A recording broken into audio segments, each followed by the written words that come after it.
And this is a viewer request. And any moment now, Kevin, you can probably see Kevin on the screen. But good morning. Oh, good morning, Kevin. We can't yet see you, but I'm sure we will. Let's have a look. Let me try and get this up and running. There we go. Ask to start video. There we go. There you go. Everybody, Hey. This is, thank you, Kevin. Lovely to see you. Everybody, this is Kevin Hancock here by viewer request. We were contacted by a viewer who, well, Kevin, I mean, she is such a major fan of yours. Absolutely major. And let me just see what she had to say. Deborah, hello, Deborah. Says, Kevin is adamant that half the problems with honeybees dying out is in short due to man's greed. Now there's a surprise.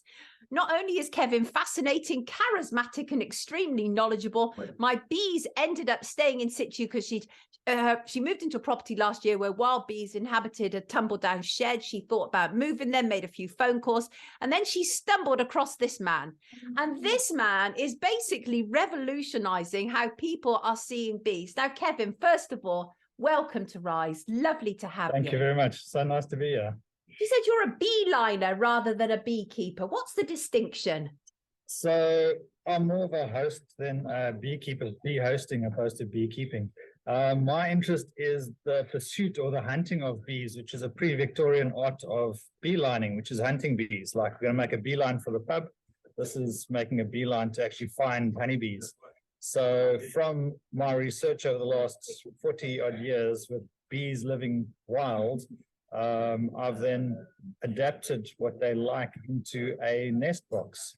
So this is what I promote. I promote a honeybee nest box. Eco beehive. This is that's fine. Yes. This is revolutionary stuff. I mean, I've literally never heard of anybody else doing anything like this, right? It's so just, yeah. Go on, tell us about it. Tell us more. So it's always just been my own little thing. Because normally when I encounter beekeepers, they just want to know how much honey I'm making. When I say, well, honey, it's like laughable, but that's the exact point. So it must be about 7 or 8 years ago now, I found a quirk that honeybees have in that they will store honey in all the little nooks and crannies, but not utilize it over winter. They'll only consider using it again the following spring, if they use it at all. So then I figured out how we can capitalize on that. So my beekeeping system is completely self-regulating honey harvesting because it's completely unusual in that respect. And also when you install it, it's not just a box with frames, and it's actually a living organism because I've taken samples out of trees that have got bees in, and I've seen what other bugs live with them. So when you get one of my eco beehives, it's actually a living thing because it's got all those bugs and things in there already. So it's got lots of little funky quirks. I think bees are absolutely fascinating. We are often told that bees are absolutely vital to human existence. Is that a myth? No, I think it's a third of our food is pollinated by honeybees. So they are quite important. And the importance, so they're actually on the red list, on the extinction list in Europe. They're actually on the red list at the moment. But the counter argument is that there's more beekeepers now than there ever have been. And that's true, but beekeepers keep bees in a apiary system, so they're very concentrated. Whereas bees, for them to be able to work, they need to have a network. And that network is breaking down, and you're ending up with these little islands of concentrations of honeybees. And that's, in my opinion, is one of the biggest challenges we're facing. So with my contraption, I'm trying to get more colonies, but not as apiaries, right, all over the place. So that's my mission, really.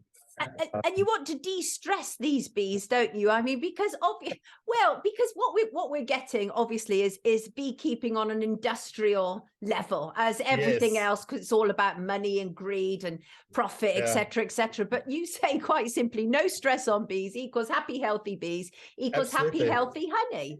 So yeah, go on. And so my system is working with bees, and there's very few systems that actually work with bees, because with all systems, what they do is the brood area, the trees don't change shape. So if you want to get a honey production, what you do is you increase the brood area, especially on top. And if you increase the space on top, basically what happens is they have to move up because hot air rises. So conventional beekeepers put an empty box on top, and then they have to fill that space. So every year they put them into a state of shock and life and death situation, and they have to fill that space. So yes, it's very good at making honey, and it was designed at a time of the Victorians, when man dominated the environment and they were experimenting. And it was such a successful system that it's still virtually unchanged 150 odd years later. But there's a better and more gentle way of doing things. And you can get the same volumes of honey out using my system per pound. So if you're spending £1 on beekeeping, conventional beekeeping, and you're spending £1 on my system, you'll end up with more of mine spread over a larger area. But at the end of the day, you'll get the same volume of honey out of my system as you will out of this old-fashioned conventional beekeeping system that's still popular now. Yeah, but it's horrible. It's sort of based on all those things that we hate, and you can't begin to produce a quality honey if you are creating it in such a stressful condition. So yes. I must admit, I've always had a fancy of keeping bees. How easy is it to do? So on my website, you'll see it. I say it's as easy as 1, 2, 3, but it also takes a little bit of luck. So if you provide them the right, so my hive is mechanically what they're looking for. It's also biologically what they're looking for. And then I cheat a little bit. So it's like a bird box, but on steroids, because then I also have a pheromone that you can spray on. So it actually smells like it's been successful in the past. And the combination of those three things, I say, on average, 2 weeks to 2 years, you put it in the garden within that sort of space, and maybe move it around a bit. Bees will move in. If you have bees in the area, they're normally pretty successful. Oh, really? And how dangerous is it? Because I was stung once as a child, and I still remember it. It was horrible. So, yes, you've got a box full of 40,000 stinging insects. That needs to be boring. That's a hobby and a half, that is. But when you've got them in isolation, they don't want to be found. If you've got an apiary system, they're all competing against each other. And if you're opening them up every week during the summer, they also then get annoyed. Whereas if they're in a tree, they don't want to be found. So generally they won't, they'll first headbutt you. So if you walk up to it and they're being pestered by something, they will then give you a warning, and they'll actually headbutt you. And then oh, that's the warning. They'll give you a warning first. Okay, got you. If you persist, what they'll do is they will then give you a little prick sting. That's the story where they'll actually sting you and the sting gets stuck. That's only when they're in a complete frantic survival mode. But the scouting bee or the century bee that's looking after the place, he'll just give you a prick sting. And then only after that will they get all excited and then really go for you. So they're not quite our enemies as we're led to believe, really. They basically don't want to be hassled, do they? They don't want to be hassled. Yeah, absolutely. Also, if you go to a lot of national trust sites and English heritage sites, quite often where there are lots of population, public walking around, quite often in the garden wall or in the old castle, just above people's heads, there's a colony of bees, and people are completely unaware of it. Right. When they return back, they'll fly back at the height of the entrance hole. So quite often they're within huge volumes of public, and people are none the wiser. So they've really suffered a very poor PR campaign, haven't they, bees? Bees, yeah, absolutely, yes. They've been subject to demonization. They have. Yeah, I know they have. And that's just to change the subject slightly. Do you know why they call beekeepers beekeepers? Tell me. because they cut the queen's wings off to keep her. Because what they don't want is they don't want the queen to fly off with half the bees and half their workers every. So that is beekeeping, because they're literally keeping them. Whereas my system, like I said at the beginning, I'm more of a bee host, like a bird box. So they can come and go at their will. If the environment changes and they don't like it, they'll leave. And when you get the situation back right again, they will then come back again. So what do you just imagine that people listen to this, like a whole plethora of people ran out and got your system and everything? I mean, how could we actually change things? How would it improve? So bees are, well, they're critical for our food supply. Not only our food, but our food supply relies on honeybees to a great extent. So people ask me, if they can't have a hive, what should they do? So most any garden in the UK can have a hive. And some of the most successful hives are actually in urban areas, because there's far less pesticides and herbicides. People just think of bees being out in the countryside, but actually the more healthier ones are actually in urban areas where there's less pesticides and herbicides. Oh, interesting. Yeah. So, but at the moment they're all struggling, and that because that network is breaking down, their ability to fight pests and predation is diminished, because they need to have that network where they can learn from each other. Oh my God, we've really interfered with the natural cycle, haven't we? I mean, this sends us all out of balance, doesn't it? Really, in reality. Absolutely. So if people want hives, absolutely, you can go for a log hive from.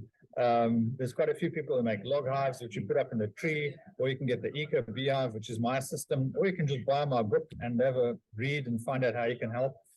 But the key thing also with honeybees is because they can't hibernate, that's why they make. So other bugs die and leave eggs, or they hibernate. Honeybees can't. So they need to have a food source through winter, so they make honey. They don't make honey for us. They make honey specifically for themselves to get through winter. So realizing that they can't hibernate, when they really battle is at the end of winter, when they start running out of honey. And it's all your very early flowering plants, like your crocus and your mayflower and your bushes and things. Planting seeds is all fine and well for midsummer, but when they're really battling is early spring.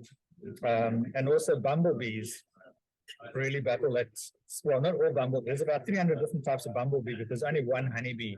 And it's the honeybee that specifically that I'm interested in. But to help them, I always advise early flowering flowers, and ideally purple flowers.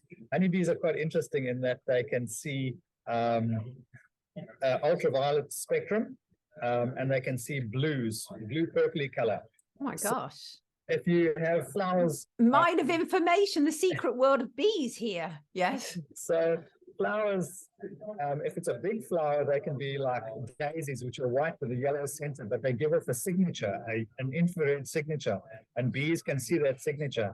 If it's a flower where there's lots of little flowers, it doesn't give off a proper signature.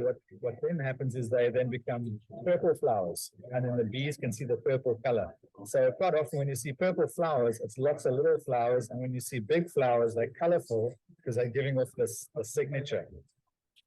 So that's interesting. It's fascinating stuff. So this is Kevin Hancock, everybody. He's the inventor of the Gardener's Beehive.